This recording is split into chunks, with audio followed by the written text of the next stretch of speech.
Hello, good afternoon, and welcome to the Huxley Speaker Series. My name is Stefan Freelan. I'm the host coordinator of the series, and today I also will be your guest speaker. As sometimes happens, sometimes we have to reschedule things. And so my apologies if you showed up expecting somebody else, but today we're going to talk about maps. Okay. So the Salish Sea map. So my name is Stefan Freelan, as I said. When I'm not organizing the Huxley Speaker Series, I work as a GIS specialist, GIS analyst. I teach classes in GIS and GPS at Huxley College of the Environment. And it was my good fortune to get to make this map that was part of the Salish Sea name adoption process back a dozen years ago or so. So that's the topic for today. We're going to talk about maps and look at a bunch of other maps, and then sort of some of the geography geeky stuff as well. Why this map and some of the other possibilities. So I assume that most of you coming to a Huxley Speaker Series and a Salish Sea focused talk have a pretty good idea what the Salish Sea is. But just in case, we're talking about the inland marine waters of Washington and British Columbia, bounded by the Johnstone Strait to the north and Cape Flattery, the edge of the Strait of Juan de Fuca to the west, Olympia down there, and then Bellingham over there on the eastern shore of the Salish Sea. It also can be described by the constituent pieces. So you've got the Strait of Juan de Fuca, the Strait of Georgia, Desolation Sound, the Puget Sound, and then the Gulf Islands and the San Juan Islands in the middle there. So it kind of nicely straddles the border there with a pairing of straits and sounds and the island groupings. Lots of different pieces and lots of different people that are very attached to those names. And so in the naming process, that was important to preserve those names. And I'll talk about that more as we go along. So again, we're talking about the inland marine waters, though, the contained body of salt water, semi-fresh water, blending salt and seawater, held in by Vancouver Island and the Olympic Peninsula. Okay, so quickly, just a run through of some of the numbers. The Salish Sea has got 18,000 square kilometers of surface area, so big but not huge. It's notable in that we have some fairly steep terrain around there, rising up to over 4,000 meters for Mount Rainier, of course, and down to over 600 meters deep. There are hundreds of rivers, depending on how you define a river versus a creek versus what have you. 20 glaciers or so, again, depending on how you define a glacier. Hundreds, 400 plus islands or so, depending on how you define an island. And we'll get into some of those definitions as we go. But again, a varied, interesting place, as we all well know. In terms of species out there, we've got hundreds of species of fish and likewise birds, dozens of species of marine mammals, thousands of species of invertebrates, which is our, insects and jellyfish and whatnot out there, and 2 species of reptiles, sea turtles. The Sea Dock Society 2011 did a report looking at a lot of these species. By their calculation, we have, over 100 of those species are at risk. That's the 2011. Those numbers are a little bit out of date, which is an opportunity for me to plug. There's a State of the Salish Sea report coming out in a couple of months that's being produced by the Salish Sea Institute here on campus. And the lead author in that, Catherine Soposinski, will be our guest speaker, Huxley Speaker Series 2 weeks from now. So we'll get an update of the more current numbers and the health of the Salish Sea in a couple of weeks. In addition to all that, there's also a whole lot of people. Over 8 million, pushing 9 million people now. Over half of those are down in the Puget Sound, Seattle area. That's where the big concentration of people, even though that's not the biggest area of the Salish Sea. But there's also 60 plus sovereign nations across on both sides of the border. Those people do a lot of stuff. And we've got major shipping terminals with lots of oil tankers coming in and out and lots of coal trains, lots of noise those people produce. There's over 100 wastewater treatment discharge sites. So there's lots of wastewater those people produce, all of which have an impact on the Salish Sea, of course. Somewhat trying to manage all that impact is this dizzying array of jurisdictions. You've got both sides of the border, Canada and US and BC and WA. You've got all the various agencies underneath those 4 headings. You've got Coast Guard and military and resources. You've got the ports of the individual cities and the counties, and then a host of nonprofits. So lots of, which is great. It's wonderful that we have so many people interested in the Salish Sea, but no single entity or jurisdiction that spans the whole of the Salish Sea, right? It's fragmented in lots of ways, including these jurisdictions, because of that international border. And it was a lack of a name and a fragmentation of jurisdiction oversight that concerned Bert Weber. So Bert Weber, for those of you who don't know Bert is a marine biologist. He was a faculty at Huxley College studying estuaries and the like.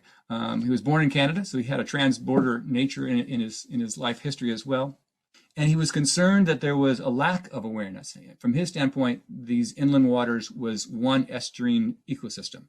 And the treating them as the Strait of Juan de Fuca versus the Strait of Georgia versus Puget Sound made the need for overall, strategies and management more difficult. And so he came up with this idea of the Salish Sea as a new name and thought that would be a great idea. He proposed it to the Geographic Naming Board, and it was well received by a rather small subset of people, and otherwise had fairly little impact. Did not make the big splash he had hoped for, and we'll talk a little bit more about that. Briefly, the word Salish, Bert's choice there, there's an obvious acknowledgement, tip of the hat to the indigenous peoples of the area. The word Salish is not a traditional Salish word, tribal indigenous word for this area. That was a name that was applied to a language group, indigenous speakers spanning from here into BC and over into Idaho, Montana. An umbrella term for a lot of different peoples that had a similarity of language. That turned out to be, I think, fortuitous for a couple of ways. I mean, the alliteration of the Salish Sea is the nice, it rolls off the tongue. And so that was, I think, maybe as much as anything else what Bert was drawn to. But it was because it was not a tribal word per se. It wasn't, no single tribe had ownership over there. So it was a fair game as a word to use for a name. And it was also not affiliated with any one tribe. And so that kept anybody else from feeling left out. And yet, as I said, this very clear acknowledgement of the people who have lived here for time immemorial. So that worked out, I think, whether that was, just inspired choice or premeditated, it worked out very well. Bert has given talks on campus and was involved with the Salish Sea Institute on campus as well. A number of recordings and articles of his presentation of his history and his, that's Bert's story. I don't want to get too far into there, but I do want to acknowledge that those are out there, and I'll post these links in the event webpage for the Huxley Speaker Series. So if you want to get more of Bert's background, you're welcome to go look for that as well. So, what Bert was up to, again, he was concerned about this estuary. So, what is an estuary? The first of many of these sort of what is questions I'll post today. It's basically an area where you have freshwater and saltwater mixing. If you drain a river just straight into the Pacific Ocean, that water disperses into the saltwater fairly quickly and, relatively speaking, small impact. But if that water is contained in an inland sea, such as the Salish Sea, in an estuary, you get a mixing of fresh and salt water. That turns out to be very productive in terms of biology, and you have lots of birds and fish, and it's a great thing. We want to preserve those. We want to protect those, and Bert wanted to make sure that we didn't lose any more than we already had. Estuaries are by their nature vulnerable because that same protectedness that keeps the water from just washing all away, that protects them and encloses them, makes them vulnerable to certain kinds of, especially toxins. And that was a lot of what Bert was most worried about. He also was aware that the estuaries were in decline. So this is a report from him a couple of years ago, and it's just looking at the state side. My apologies to the Canadian. I assume there's a similar, although probably not quite as severe loss there. So by their estimation, Washington has lost 85% of the historical estuaries, leaving only 15%. And the bar charts on the right there are showing you it's not consistent. Some watersheds that actually have grown a little bit, have an increase of estuaries, but most of them, and around us in this part of the Sound, we're looking in the 30 to 60%. So a third to 2/3 of what was historic estuaries are gone. Estuaries are also, by their very nature and definition, they're lowland. And so if you have sea level rise as a factor coming in, that adds a whole new pressure on the estuaries. And it's unknown what that will do. That wasn't particularly on Bert's radar back in the 80s. As I said, his main concern was that we were bringing ships of oil, crude oil, down off Alaska, and the what if, his worst case scenario of one of those ships running aground. And in 1989, so a year after he had proposed that name, you had the Exxon Valdez spill, 10 million gallons. covering a huge swath of land and water up there. That area, many, many miles. So there's a similar a map of about the same scale for the Salish Sea. This was a report coming in 2019. They were estimating over 1,000 tankers of various chemicals and oils coming in every year, in and out. So there's that risk is real. And if you put that similar sized oil spill, if that happened, in the Salish Sea, those 10 million gallons would effectively cover every square inch of the Salish Sea. So a terrifying thought. Now, if you look back to the Alaska map there, notice that Cook Inlet did not receive much oil at all. All right. So even though the tides are extreme there, so you've got tides coming in and out of water rising and lowering, relatively small amount of oil went in. It went right past. And that illustrates some of that protective nature of an estuary, of that enclosed system, which is to say, if an oil spill happened out on the coast of Vancouver Island, it would not have that big of an impact on the Salish Sea. It'd be tragic. On the other hand, if you had an oil spill inside the Salish Sea, that same lack of flushing that makes an estuary, that makes it productive and rich, that's its vulnerability. That it would be virtually impossible to get that oil out of there for generations. This was Bert's fear. So again, as I said, he went about the process of proposing a new name. And there's, which brings up the question of how do names get adopted, approved. So it turns out there's a geographic naming boards in BC and WA, Canada, US. There's 4 different governmental entities that have the vested power to approve names. And since the Salish Sea straddles those 4 jurisdictions, ultimately would have to get the buy-in, the approval from all of those.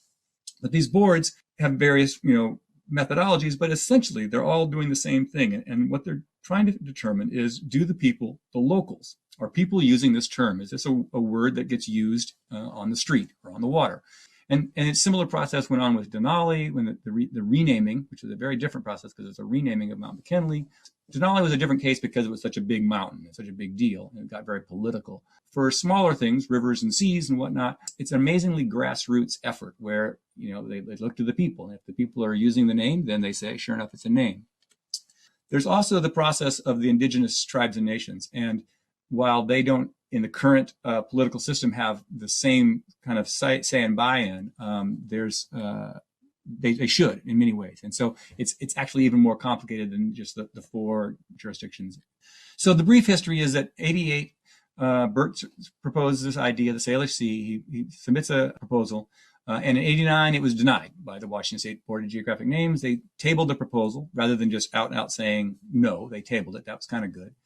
They thought that it wasn't being used enough, and that it was seemed experimental to them. Right? I like to tease Bert that if he just had a better map, what he was really missing that first application was he just didn't have a good map. That would have made all the difference. So Bert went about his way. He didn't take it too hard, I don't think. He eventually retired. He started running the Snow Goose. Some of you know the Snow Goose there that Bert used to run trips back and forth up to the southeast Alaska. And I think he more or less put that good idea on the shelf. And a funny thing happened while Bert was off traipsing around to Alaska and back, is that the name actually caught on by itself. And specifically, it was being adopted and used by resource managers, both indigenous, state, provincial, by scientists, and by increasingly locals, the boating community. I mean, I first came across the term just as a sailor out in the San Juans, probably early 2000s. And it seemed like a great name. Like, yeah, well, why wouldn't we? What a good idea. So years go by, and a number of things happen. People keep suggesting, Bert, you ought to try that again. There was also this adoption by the indigenous peoples, the Coast Salish peoples, the Coast Salish gathering. They saw the risk and the power of a name. I think that we're happy to adopt that. They liked the association of the word Salish there. As I said, it was somewhat politically correct in all ways. And so with the support of the indigenous communities and a bunch of scientists, there was a more concerted, a broader campaign and a reapplication in 2008. And so with that reapplication, there was a desire to document, the first thing was to document the usage. That's what you have to do to apply. But beyond that, they also wanted to promote further use. And there was an effort to overcome the resistance. And so there was some lessons learned there, both from the 1988 application, but also from the Denali and Haida Gwaii and some of the other naming processes that had happened. And so a more strategic application, as it were, was made in 2008. And that's where I came in. As I said, that there was resistance to the name, the idea, and that came down into a couple different categories. One was that it was going to replace the names. So people were very attached to the idea that I live in the Puget Sound watershed, or I live in the San Juan Islands, and I don't want to lose that. And so Bert came knocking on my door. His first was he said he just needed a map. He wanted a map that didn't have a line right through the middle of his ecosystem, and that seemed simple enough and a reasonable enough request. As we started making that map, though, it served the campaign in a variety of ways. And as I said, there had been resistance to Denali. It took decades to get Denali approved. Haida Gwaii similarly, and those were both renamings, and so they are much more controversial. And so that was the first pushback to the idea of the Salish Sea. So when Bert first asked for a map, he had the idea at one point of a map that had no text on it at all. He just wanted to see the natural, the water, the shoreline, the rivers and trees, what have you. Didn't want any cities, no roads, no railroads, airports, right? Maybe even no text. And I argued that the text was important. I wanted something in there to hang on, but it also was very important for that campaign. So the map served as both here's a map, an educational, here's the Salish Sea, you can see where it is, but also part of this effort. And so it was very important to have right there on the map, that the Strait of Georgia, Strait of Juan de Fuca, Gulf Islands, San Juan Islands, Puget Sound, Desolation Sound, it's on the map. You don't worry. Right there under the name Salish Sea, you still have those local place names that we're all attached to. And so that was, don't worry. There was also pushback from the standpoint of this is unnecessary and we don't need it and it's going to be expensive and you have to update every map. Every map would be wrong.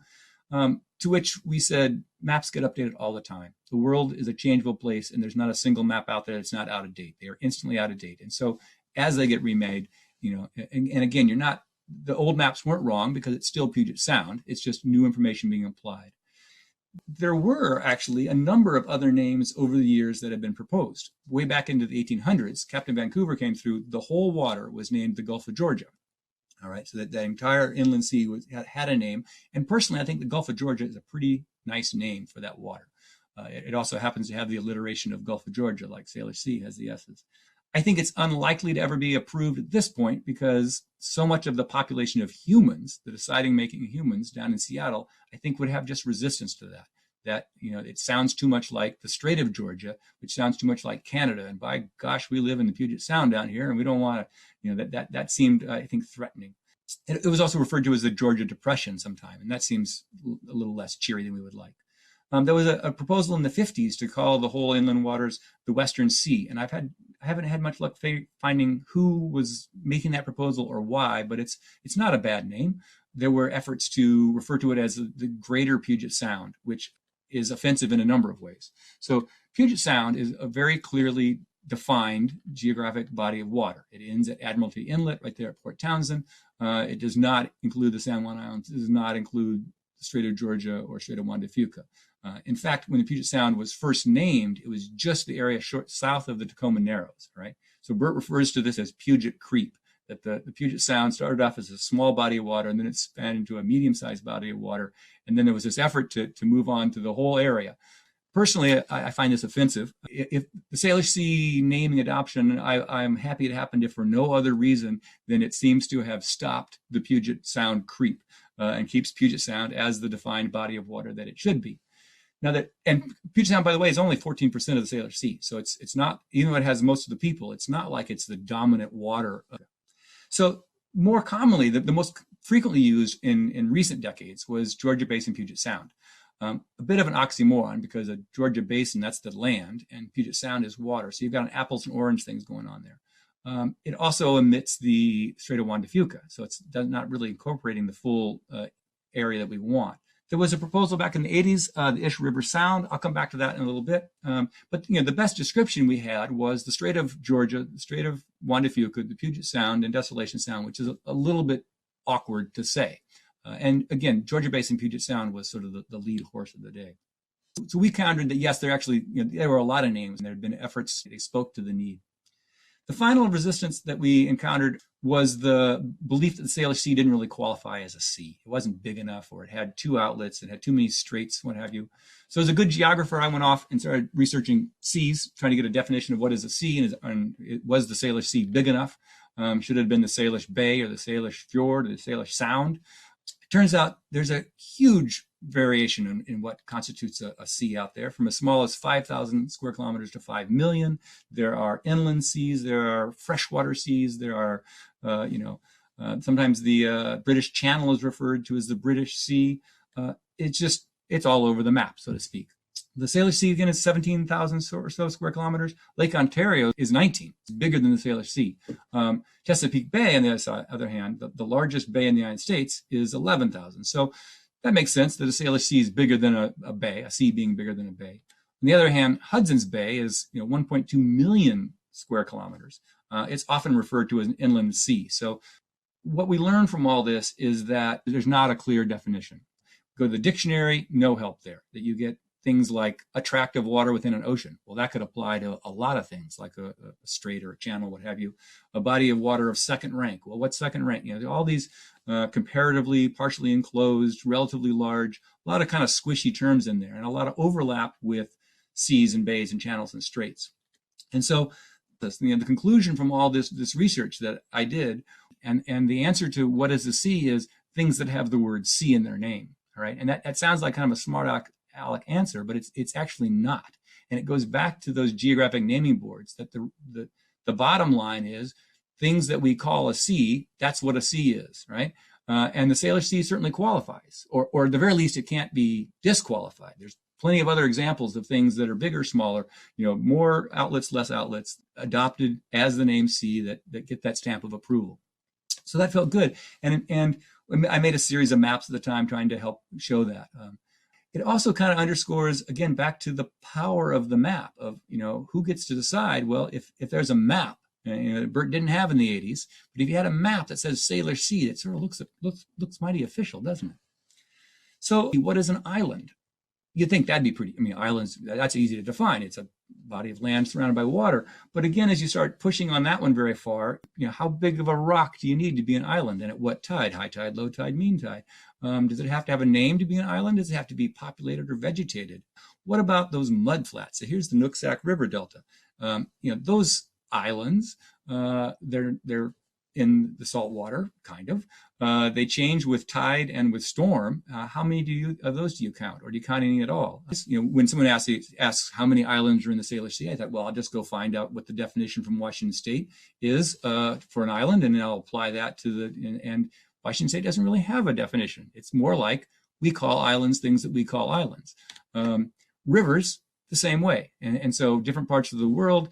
Does it have to have fish? Does it have to be perennial? Does it have to have flow year round? Does it have to be a certain kind of flow? What's a river versus a creek? It was wonderfully and annoyingly vague in so many ways. And so sitting down to make this map, I start with birds like, well, we don't know what a sea is, what an island is, or a river. What we do have is counties and states and countries and roads and some elevation data, except for Bert didn't want most of that on the map. The first thing he was like, no, I don't want the border. I don't even want roads or cities or counties. I don't want any of that. I want to keep the focus on the water and, to a lesser extent, the land surrounding the Salish Sea. That's what's important to this map. So that brings up the question of, what is a map? Very briefly, a map is a two-dimensional, so we're talking about flat depiction of some portion of the Earth. And more importantly, maps have a purpose and an audience. That every map that someone goes to the trouble of making this, they have something in mind, somebody and a reason for making this map. So the map here, this is a 1958 Black Ball Ferry. They were trying to sell ferry routes. It's interesting to me because it's the oldest map that I found that had Bert's extent, right? So there's the Salish Sea, pretty much the same border, extent of water. Clearly not a good map from his standpoint because it's got too much human footprint on it and too many green lines of ferry routes and, of course, a border through the middle of it. But at least there was, that's sort of where it was going. So, and it illustrates that every map has a purpose. Bert's map, the one he wanted me to make for him, what was his purpose? Our purpose was to show the Salish Sea without a line through that ecosystem, no roads or place names, just focusing on the ecosystem, the terrain, and if we could get the bathymetry, so bathymetry being the shape, the sea floor. So if you look at the Black Ball Ferry map, the water is just flat green. You see that it's not land, but you don't get any sense of the terrain of the seafloor. So that would be great if we could get that. And we could use this map both to describe where the Salish Sea is and to promote the usage. So that's a somewhat unusual map, because all these things that you normally would want to have on a map, BERT didn't want on the map. Again, there's lots of maps out there. Most of them stop at the border. Most of them have human roads and footprints. And what BERT wanted was a sort of odd thing. It's not a Google map. It's not a NOAA chart. It's not a USGS topo map. And he'd been looking, right? He didn't come knocking on my door first. He went looking for a map and thought that'd be pretty easy. I'll just go find a map of the Salish Sea. And that wasn't easy at all. Even as you get into climactic zones and some of the watershed boundaries, most of those maps stop at the border. Even worse, some of them draw a border right through the middle of his ecosystem, as though climactic zones stopped at the border, right? There was a few maps out there more of a continental scale. Well, first of all, you still have a border going through them, but you also, the Salish Sea is just this little puddle, right? So the scale was all wrong. And so you wanted to focus on what you wanted to focus on. So there was a few other attempts. Again, the common label used for this inland waters area was the Georgia Basin, Puget Sound in the 80s, 90s. And there had been a few efforts at making maps. Notable, they still have the border going right through them. Notable, they still have a human footprint of some of the cities and whatnot.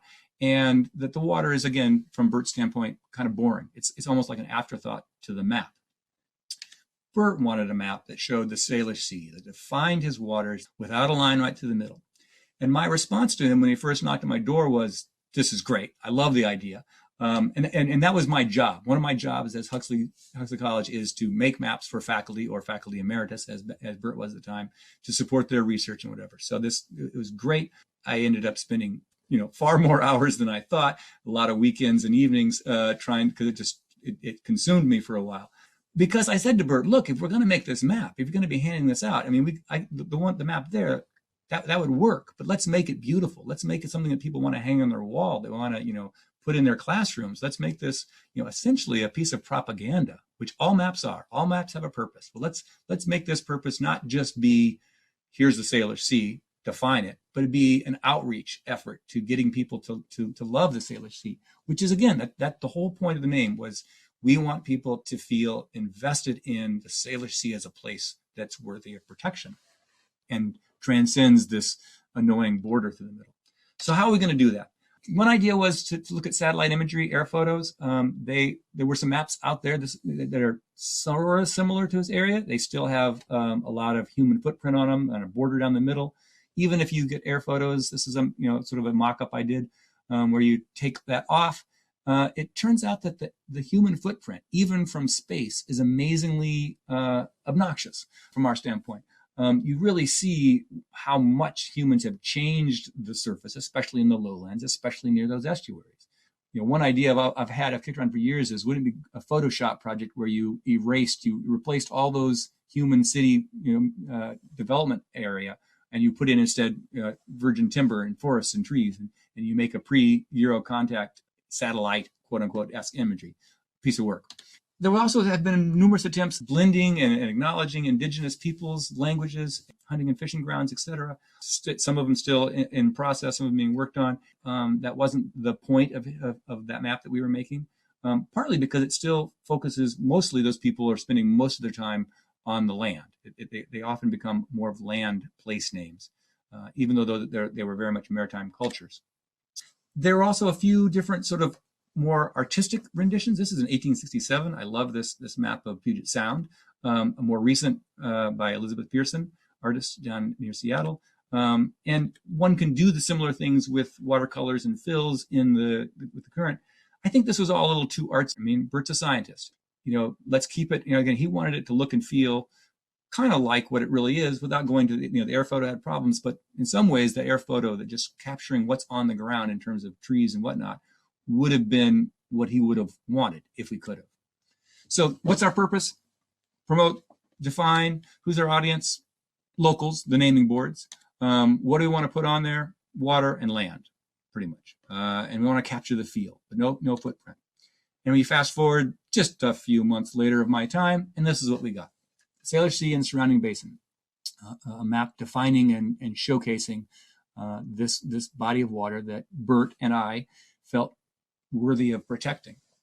So looking at that, so I'm a GIS guy, GIS, Geographic Information System. So I did this whole map in the lab, at the desk on the computer. I didn't go out in the world at all. I was able to use publicly available data, and pretty much the map contains 4 different data categories. They break down into more like 30 different layers in the computer, but fundamentally I had land, saltwater, freshwater, and then this basin boundary. And I'll talk about all those a little bit more. From a terrain standpoint, I've just got elevation, and I've chosen this a graduated series of colors with darker greens down in the lowlands, and then the brighter greens and the tans up high, and the whites, trying to mimic what it feels like to be up in the Cascade Mountain Range, right? I've applied a hill shade effect. That's this sort of shadowy overlay that gives the sense kind of like a 3D terrain map. And then a similar thing for the bathymetry. Again, the bathymetry is the terrain if you drained the water out of this Salish Sea, and then a similar shadowing effect of a floor shade, all right, the sea floor shade, like a hill shade, and the shoreline. So that gives that sort of a sense of the ruggedness of that terrain and the depth of the water. From a freshwater standpoint, the lakes and the streams are kind of bright colors because they're not that big on the terrain, and I wanted them to pop out a little bit. And there's a little bit of this, what's called a sun glint or a highlight on the lakes to kind of give them a little bit of texture so they're not just flat. And then there's this ridge line that surrounds the almost the watershed, the basin boundary, which I'll talk about more in a second. And beyond that basin, that ridge line, this sort of semi-transparent, so that yes, there's world out there beyond the ridge, on the other side of the ridge from the Salish Sea, but right now we're focusing our attention. So clearly, what's the brightest color in the map? The Salish Sea. It's in the center of the map. It's the highlight. It's what we're talking about, right? So basic graphic rules of design and attention grabbing. So let's talk about watersheds for a moment versus a basin boundary. So this map, this has the full watershed that drains into the Salish Sea. The watershed is the uphill area that drains to a point. It's a little bit odd to talk about a watershed for a marine body, right? Because effectively Japan drains into the Salish Sea also. So what we do for a marine body of water is we look at all the rivers that drain into that body of water. So if you're talking about the Salish Sea or the Strait of Georgia or what have you, any creek or river that drains in it, you look at the watersheds for those constituent pieces. Okay, so that works pretty well. Here's that pink line there is the boundary that we used. And it's pretty much a watershed line in all cases except for where the Fraser River comes shooting right through the middle of our basin boundary. And so that's a clear violation of a watershed definition. And so we were very careful to not ever say that this is a map of the watershed, all right? It's a basin boundary. That was done because otherwise the page size, the Salish Sea gets too small. We wanted to focus the attention. This map has a purpose. So you can talk about the watershed for the entire Fraser River. So that's it there, highlighted in color. You can talk about subsets. You can pull off one of the tribs like the Thompson River up there, and you can talk about just a smaller upper section. But you cannot define the watershed for the lower section of a river. It just doesn't make logical sense. That's not how watershed works. All that water from the upper Fraser drains through. It's part of the watershed of the Salish Sea, and there's no other way of cutting that. That wasn't what we wanted, though. And so we ended up with this term basin boundary. It's not a watershed, and we were careful to label that on the map as basin boundary, not watershed. So what is a basin? Well, a basin is a bowl-shaped depression in the land or the ocean. It's a hollow. It's a collection of watersheds. There's a variety of terms. It's much fuzzier, squishier, less well-defined than watershed, and we use that to our advantage consciously. It gets used for things like a weather basin or a cultural basin for an area of influence around often a large metropolitan area. But that idea of a cultural basin, I latched onto myself, and that, that's what we're talking about. It's not just the hydrology. We're talking about the area around there. And we talked about other terms of catchment or drainage or region. Region's too vague. Bowl sounds like cereal. The basin boundary seemed like it worked for us. And there was also a historical precedent that if you remember that Georgia Basin Puget Sound map from 2003, there's a very similar basin boundary, which they're referring to as their basin boundary, and which also violates that same watershed problem. All right, so they're also cutting off the whole upper watershed of the Fraser River. So we came up to this cultural hydrological demarcation of the area influenced by and influencing the Salish Sea, more or less the area within sight of the sea too. So if you walk that ridge line, you can kind of imagine seeing the water from there, but not really from the other side of there. And again, it is the watershed in everywhere except for the Fraser River, and of course where it meets the ocean. So briefly then, making the map, as I said, very little text. The only text really are the geographic features, the major mountains, the major rivers. Who defines major? The cartographer does. And then the cartographic elements of the title and the north arrow and the scale bar and stuff like that. We're going for a kind of a classic feel, these room lines radiating out at the cardinal directions, trying to kind of feel like an old, mixed with a new technology of this, the hillshade and what's called a Swiss hillshade and the sun glints and the modern data. So a mixture of old and new that hopefully captured people's attention. Fairly quickly, we started handing those out, and we realized that we wanted to tell, again, as a story, we put this backside on there, so you can download the map, and if you do, I encourage you to download the backside as well and print them both, so it's a very abbreviated version of this story here. But Bert went out and he printed literally thousands of these maps, and he handed them out to schools and government officials and conferences and basically anybody on the street who would take them, the Coast Salish Gathering as well. There were hundreds and hundreds of downloads. They're still being downloaded. And lo and behold, it worked. It was a success. In 07-08, the Coast Salish peoples, the Coast Salish Gathering, adopted the name. In 09, Canada, WA, and USA. And then 2010, BC, all formally adopting the name Salish Sea as that place where we are right now. 2009, it was the name of the year. That was a big deal. We beat out Twitter. We thought that was pretty good. 2008 was Obama was the name of the year. So we felt like we were in good company. We showed up on Google. That was a big deal. Like, oh, okay, now we've really made it. But we also showed up on whale watching tours and record albums, books, the Salish Sea Institute, what had been the Georgia Basin Puget Sound Ecosystem Conference, renamed the Salish Sea Ecosystem Conference. So the name worked. It is working. It is everywhere out there. And likewise, the map shows up all over the place in posters and websites. And turns out if you make your map free, free is a pretty good price, pretty popular with people. I want to super quickly mention the Ish River map. This was after I'd made my map, Bert was out there. Actually, the name had been approved. I stumbled across in the Huxley Map Library the Ish River country, done in 1987. The exact same time Bert was having this, another crew, David McCloskey et al., had this idea of the Ish River. And if you look at that boundary, again, the same omitting of the upper Fraser, same focusing on the water draining into the Salish Sea. Now, David and company, they were concerned about the rivers, not the sea. They sometimes refer to it as Ish River Sound, but really they were more terrestrial. More recently, I had the good fortune to meet him, and he's working on a revision of the map that includes the Salish Sea. So if we had the Salish Sea, there's a complementary that he's looking at the upland, the Ish River being the Snohomish, the Stillaguamish, the Duwamish, all these Ish rivers. So he's working on a revised map of still the Ish rivers, but with the Salish Sea as well. And maybe that would have worked, won out, but it didn't. What won out, what got the approval of the jurisdictions involved is not Ish River, it's not Western Sound, it's not our sea, it's not the Greater Georgia Basin, it's the Salish Sea, which is now where we all live. There's, of course, more work to be done. Could redo it with better data, could the indigenous place names on top of that.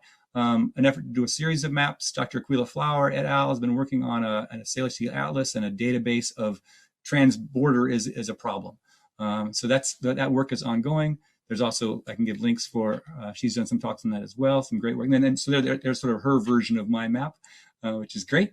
And meanwhile, the map, I haven't gotten around to redoing it, but it's still out there. I get emails all the time. You're welcome to download it there from maps.stefanfreelan.com. It has stood this test of time to my great pleasure. I walk into restaurants or whatever, lawyer's office. I went to a lawyer, and hanging on the wall in the lawyer's office is my map of the Salish Sea, and it's been an honor to have coattailed I feel like I coattailed with Bert on this naming of the Salish Sea. Okay, so probably talked more than I should have, but there's still a little bit of time for questions if people have questions. Hi, everyone.